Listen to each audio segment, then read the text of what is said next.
السلام عليكم. ناشط على الفيسبوك يكتب منشورا ويقول: فيديوهات تكريم الأساتذة بالشوكولا أصبحت ترند عبر جميع منصات التواصل الاجتماعي.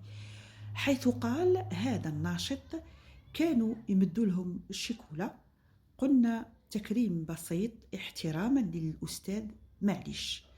بالصح تطور هذا الترندات إلى العناق والأحضان.